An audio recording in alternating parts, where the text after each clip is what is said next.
Alright, what is up? This is SLOplays, and with the recent announcement of Budokai Tenkaichi 4, a lot of people have been wondering who's actually going to be developing this game, and a lot of people are also wondering when is the next bit of info that we're gonna get. Okay, when are we gonna see anything in regards to a potential reveal, maybe on the official site, another trailer? I don't know, man. I really don't know, but I want to go over some speculation, predictions, what I think could be possible, and I want to really just focus on mainly this post that the homie Dr. Love posted. Big shout out to him. Go give him a follow and everything. He posted this and he said, yeah, I'm pretty sure we know who's developing Tenkaichi 4. Now, again, I want to reiterate, as always, this is speculation, okay?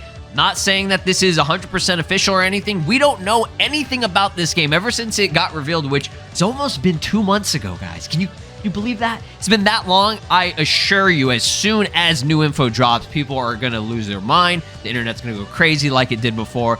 I just got to say that trailer on its own has accumulated so many views.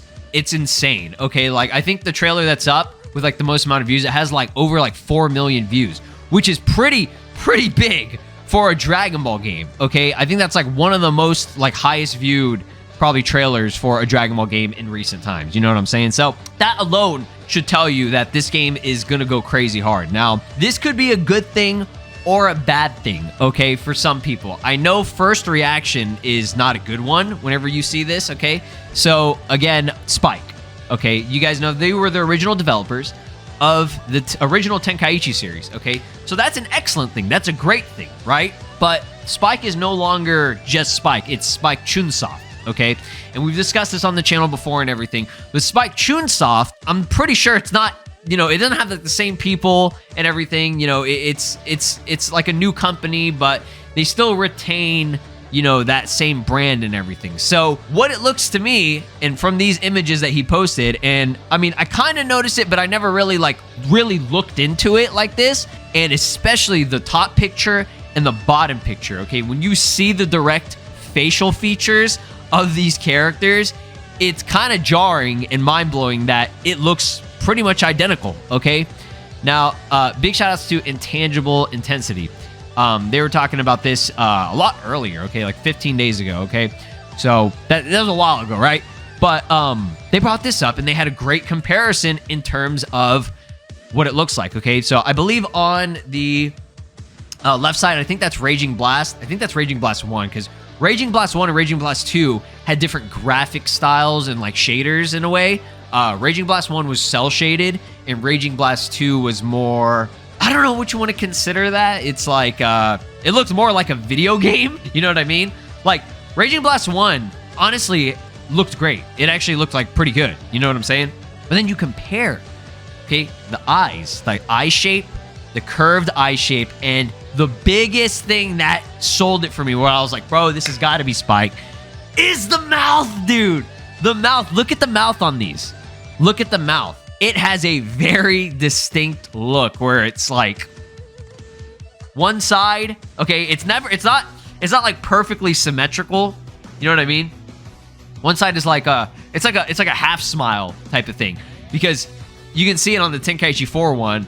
On the right side, the mouth, okay, like the grin on the side or whatever, it points up a lot more, okay? And I know this is silly, okay? I already know people are watching this and like, this man is about to spend 30 minutes analyzing a mouth of a character.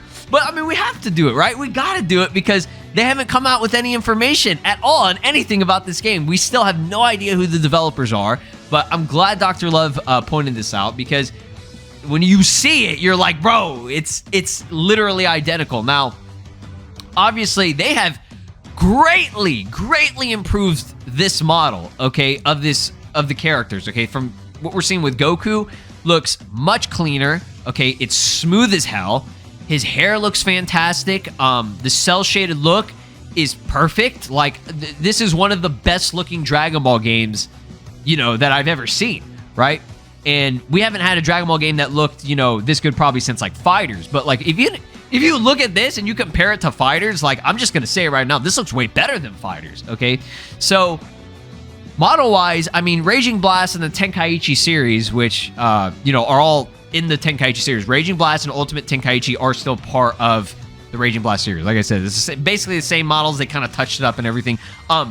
They look good, you know? And this whole time I was comparing, like, Tenkaichi 3, for example, those models to the new model, you know what I mean? Because I'm just thinking about Tenkaichi just directly, okay? Which was, you know, not a great comparison at all, obviously, just because those models are so outdated from the PlayStation 2 era, you know what I mean? That's crazy. So I think comparing it to the Ultimate Tenkaichi models or even Raging Blast it really shows, okay? It really shows, okay, this has got to be Spike Chunsoft, right? Now, okay, in this current day and age. Now, again, to reiterate on Spike as a company, their last game that they worked on in terms of Dragon Ball, okay, was Ultimate Tenkaichi. Now, before anybody says, oh God, you know, this is bad, this is, you know, this is a horrible idea, okay, you guys got to keep in mind, they still made all the other, you know, developed all the other Budokai Tenkaichi games, okay? The ones that you grew up loving, Tenkaichi, you know, 2 and 3. I'm not going to say Tenkaichi 1 because, you know, it wasn't, that one, it was like, you know, the trial and error period or whatever. Still a cool game, but, you know, I'm glad it exists. But I'm just saying, like, Tenkaichi 2 and 3 were like, that was it, okay? And I know Raging Blast and Raging Blast 2, for some people, not all people, but for some people, you know, it's what they grew up with and what they're used to and what they love, okay? But it's not the same as Tenkaichi, you know, 2 and 3 or whatever.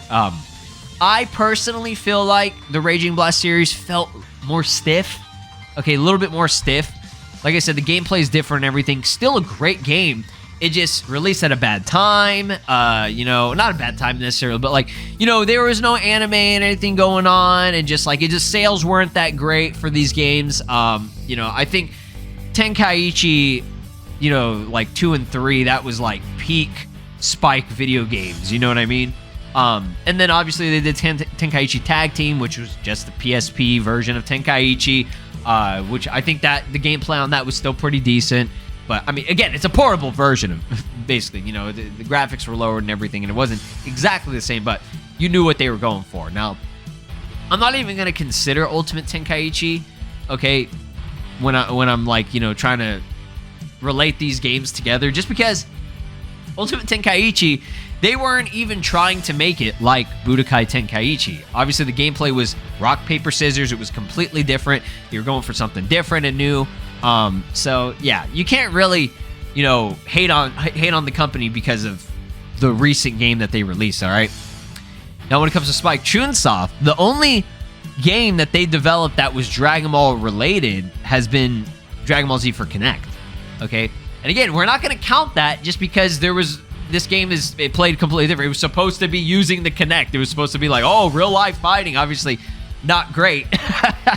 But it still used the engine of the Tenkaichi series, you know, Raging Blast series or whatever. So the graphics look pretty much the same. You know what I mean? So, again, visually, okay, the game looks great, right? Okay, so we can't say that it looks bad or anything. Like, if you compare it to Xenoverse 2, okay, I think we can all agree Xenoverse 2 does not look the best in terms of how Dragon Ball games should be looking, right?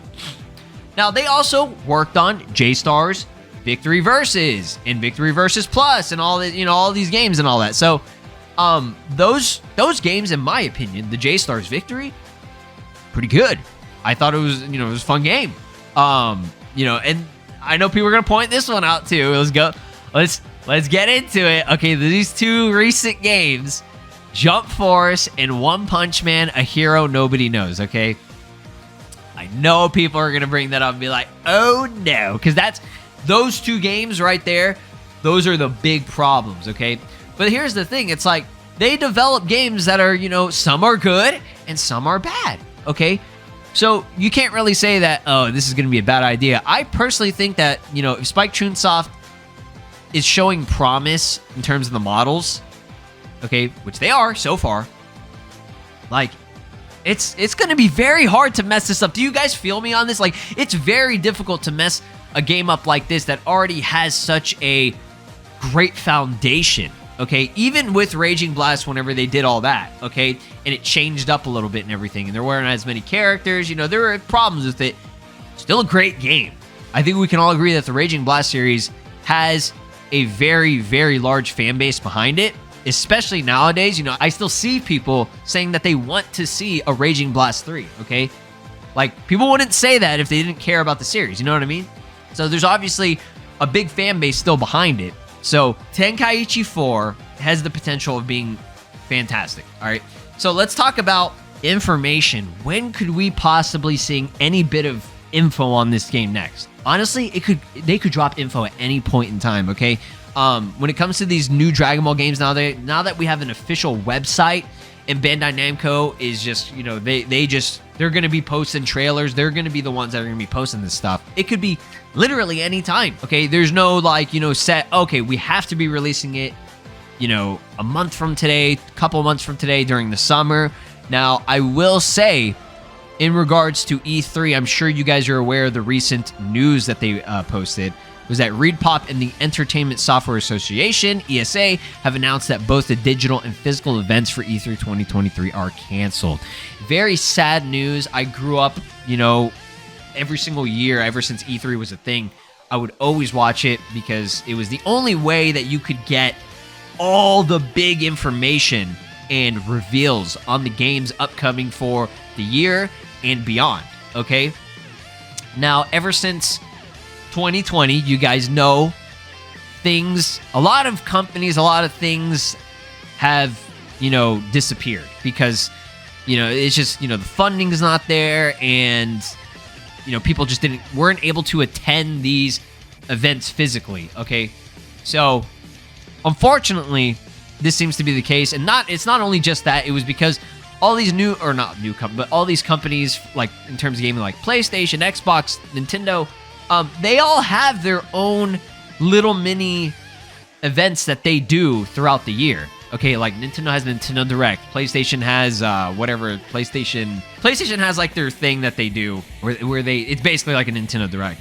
Xbox, I'm pretty sure they have their own thing now too. Like, all these companies, they pulled out from E3, okay, and they're not even there anymore. So there's honestly no reason for E3 to be a thing anymore if they're not going to have the big three, you know, there, right?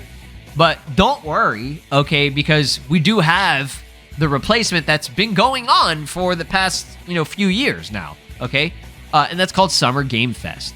All right, Summer Game Fest is basically E3. It's exactly the same. The only thing that's different is I don't think it has any, there's no physical event. You know, you can't attend it physically, right?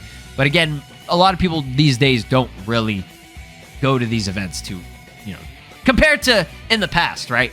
Okay, because, you know, pandemic's still a thing. You know, people act like it doesn't exist anymore. Like, oh, just forget about it. No, it's still a thing. It's always going to be a thing, you know, because that's what it is. But yeah, we will have this. Okay, this will be a live event. Okay, and it will be a digital event. So, I mean, I think I can speak for a lot of people. We're fine with that. We have no problem with that. So, honestly, Bandai Namco most likely will be at this. I think they were at it last year. I don't think there were any big reveals or anything last year. Yeah, they didn't do any big reveals, but we could be seeing some information maybe, okay? Because like I said, E3 was the time when they would usually reveal stuff. I really don't know if they're planning to reveal stuff here, but at the same time, if you know, Jump Festa later this year, there's also TGS, Tokyo Game Show, I think it's called, Gamescom. We might be seeing information at those. Like, there are a lot of events throughout this year that we could see information on, and like I just said, they could always just drop a trailer at any time. They've done it before, okay? They've done it before. So, I'm glad that Dragon Ball Games Battle Hour is a thing, because now we truly know that not only will they drop information on DLC and future content for the games, they will indeed drop a big reveal for a brand new game, okay? Because that was, I think, the first time, the Tenkaichi 4 reveal, I believe, was the first time that they ever revealed a new game live right then and there, okay? Took everybody by surprise. So, I am optimistic that this game will be really good. If it's not, then like I'm just gonna be like, how do you mess that up? How do you mess it up? The foundation is right there. And I know they don't have all the same stuff, but like just rebuild it from the ground up. But please use the original Tenkaichi 1 through 3 as your basis, okay? Use that as a reference. Again, like I said, I know people like Raging Blast, but I'd rather them just focus on Tenkaichi. I honestly pray that it's just called Tenkaichi 4, just so that I know, okay, this is direct sequel, okay? Like we took a break for, 14, 15 years, now we're back. All right, guys, that's gonna be it for this video. Thanks for watching. Let me know your thoughts and opinions. Do you think that Spike Chunsoft will be developing this, okay? There's always potential that they might maybe get help from different companies, maybe CC2, maybe be inspired by these other companies. Like, again, we have no information on this, but I think just from the trailer, just from the graphics and everything, and the fact that it is part of the Tenkaichi series, I have hope. Thanks for watching. I'll see you guys next time. Peace! This is Broly, and you are watching SLOplays. Make sure to subscribe, or else I'll destroy your entire planet.